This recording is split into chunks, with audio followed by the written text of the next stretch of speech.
آج 10 محرم ہے اور یزیدی قوتوں کو کوئی شرم نہیں. انہوں نے 4 گاڑیوں کے ساتھ میرے اسلام آباد کے گھر میں ریڈ کیا ہے اور لال حویلی میں سفید کپڑوں کی ایک پوری پلٹون بھیجی ہے. اور میں ان کو بتانا چاہتا ہوں کہ میں نے آدھی اپنی جوانی جیل میں کاٹی ہے اور آوارہ کلاشن کوفوں میں 7 سال قید ہوئی ہے. میں جیل سے گھبرانے والا نہیں ہوں.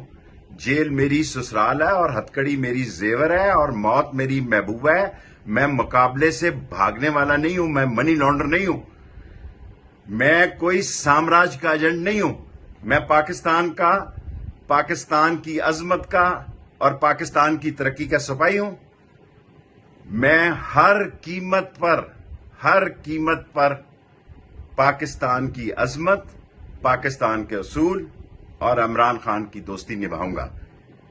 جیل آپ لوگوں کو ڈرا سکتی ہے. بھگوڑو جو سعودی عرب بھاگتے ہو، جو لندن بھاگتے ہو، وارنٹ لے آؤ. میں نے اپنا بکسا باندھا ہوا ہے. آ جاؤ اور میں چلتا ہوں. میں نے اپنی پیسٹ، شیونگ کریم، دوائی سب رکھ لی ہے. آ جاؤ. لیکن اگر وارنٹ کے بغیر میرے گھر میں داخل ہوئے تو میں ساری قوم کے سامنے یہ ریکارڈنگ کرانا چاہتا ہوں. اگر بغیر وارنٹ میرے گھر میں داخل ہوئے تو میں اپنی حفاظت کرنے کا قانونی اور آئینی حق رکھتا ہوں.